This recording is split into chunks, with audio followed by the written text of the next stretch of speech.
تو موسیٰ علیہ السلام نے کیا کیا، اللہ تعالیٰ سے بات کرنے کے لیے 12 خاندان والوں کو لے کر طور پہاڑ پر گئے تھے 30 دن کے روزہ رکھ کے، اور وہ زمانہ یاد کرو جب کہ وعدہ کیا تھا ہم نے موسیٰ علیہ السلام سے 40 رات کی، یہ قرآن میں تو 40 رات بول دیا، لیکن قصص الانبیاء میں 30 رات، اور امت کو یعنی اپنے خاندان کو، وہ 12 خاندان والوں کو چھوڑ کر پہلے اللہ تعالیٰ سے ملنے کے لیے گئے تھے، تو اس لیے آپ نے ان کو چھوڑ کر کیوں آ گیا، جاؤ پیچھے اور 10 دن روزہ رکھ کے آ جاؤ، تو یہ کل ملا کے 40 دن ہو گئے، ٹھیک ہے۔ یہ قصص الانبیاء میں پڑھنے سے آپ کو معلوم پڑ جائے گا 40 رات کی۔ پھر تم لوگوں نے تجویز کر لیا گوشالہ کو، یعنی جب موسیٰ علیہ السلام 40 روز جب پہاڑ پر گئے تھے، اپنے پورے خاندانوں میں سے 12 خاندانوں میں سے ایک ایک آدمی کو لے کے 40 دن کے لیے گئے تھے، تو یہ 40 دن میں یہ پیچھے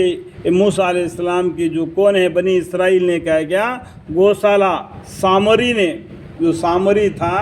وہ گوشالہ اختیار کیا، یعنی گائے کو پوجا کرنے کے لیے ان پر مجبور کر دیا جانے کے بعد، اور تم نے ظلم پر کمر باندھ رکھی تھی، پھر بھی ہم نے تمہارے توبہ کرنے پر درگزار کیا، یعنی اتنا بڑا غلطی کرنے کے باوجود بھی اللہ تعالیٰ نے تمہارا توبہ کو قبول کر دیا، درگزار کیا۔ تم لوگوں سے اتنی بڑی بات ہوئی ہے پیچھے، یعنی اتنی بڑی بات، تم لوگوں نے گائے کو اللہ کو چھوڑ کر عبادت کرنے پر بھی اللہ کے سامنے توبہ استغفار کرنے سے اللہ تعالیٰ نے تمہارا گناہ کو معاف کر دیا، اس توقع پر کہ تم احسان مانو، ذالک لعلکم تشکرون، اس توقع پر کہ تم احسان مانو گے۔ اور وہ زمانہ یاد کرو جب دی ہم نے موسیٰ علیہ السلام کو کتاب توریات، یعنی اللہ تعالیٰ نے وہاں پر ان کو توریات ایک ساتھ نازل ہوا، یہ قرآن تھوڑا تھوڑا کر کے نازل ہو گیا، ایک ساتھ توریات نازل ہوا کہ اور فیصلہ کی چیز، اور اس فیصلہ کی چیز کے ساتھ میں اپنے زندگی دنیا میں بسر کرنا۔ موسیٰ علیہ السلام نے اللہ سے بات چیت کی، اللہ سے کتاب توریات حاصل کر لی، لیکن اللہ کو نہیں دیکھا، یہ بات نہیں سمجھنا کہ اللہ سے بات چیت کیا، اللہ کے ہاتھوں سے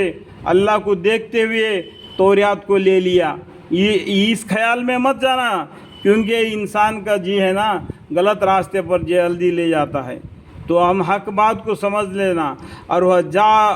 زمانہ یاد کرو جب دی ہم نے موسیٰ علیہ السلام کی کتاب توریات اور فیصلہ کی چیز، اس توقع پر کہ تم راہ پر چلتے رہو، اس راہ پر چلو جو اللہ کے جو چاہتی ہی راہ ہے، تو توریات وہ موسیٰ علیہ السلام پر نازل ہوا، اس پر چلو۔ اور وہ زمانہ یاد کرو جب موسیٰ علیہ السلام نے فرمایا اپنے قوم سے، اے میری قوم، بے شک تم نے اپنا بڑا نقصان کیا۔ کیا نقصان کیا؟ اے میری قوم، موسیٰ علیہ السلام نے فرما رہے، اے میری قوم،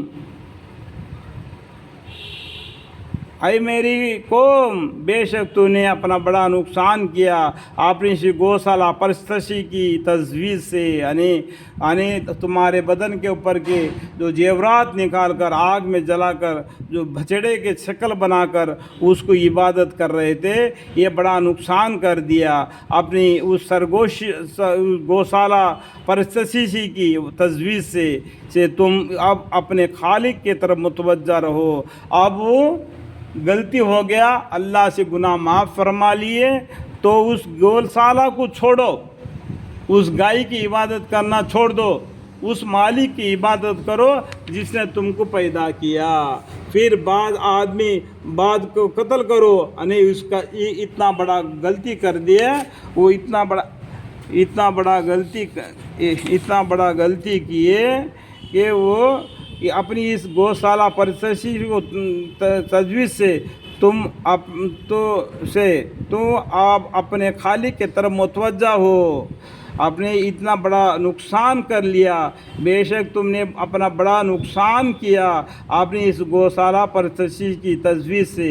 سو تم آپ اپنے خالق کی طرف متوجہ ہو، اے اللہ کی طرف متوجہ ہو. اتنا بڑا غلطی ہے کہ وہ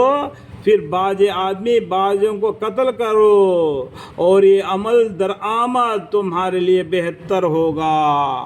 اور تمہارے خالق کے نزدیک پھر حق تعالیٰ نے تمہارے حال پر اپنی عنایت سے متوجہ ہوئے. دیکھو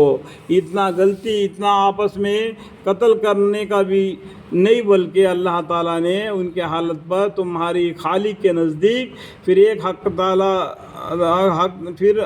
پھر حق تعالیٰ تمہارے حال پر اپنے عنایت سے توجہ ہوئے. بے شک تو ایسے ہے ہی کہ توبہ قبول کر لیتے ہیں اور عنایت فرماتے ہیں. اللہ تعالیٰ توبہ قبول کر لیتے ہیں اور رحمت فرماتے، عنایت فرماتے ہیں. انہ التواب الرحیم. اللہ تعالیٰ کہنے سننے سے یہاں تک کہ میرے قرآن شریف کی وانی پڑھنے میں جو بھی غلطی کوتاہی مجھ سے ہو گئے تو مجھے معاف فرمائے اور مجھے علم عطا فرمائے. وقل رب زدنی علما وقل رب زدنی علما وقل رب زدنی علما. قال رب اشرح لي صدري ويسر لي امري واحلل عقدة من لساني يفقهوا قولي. آمین.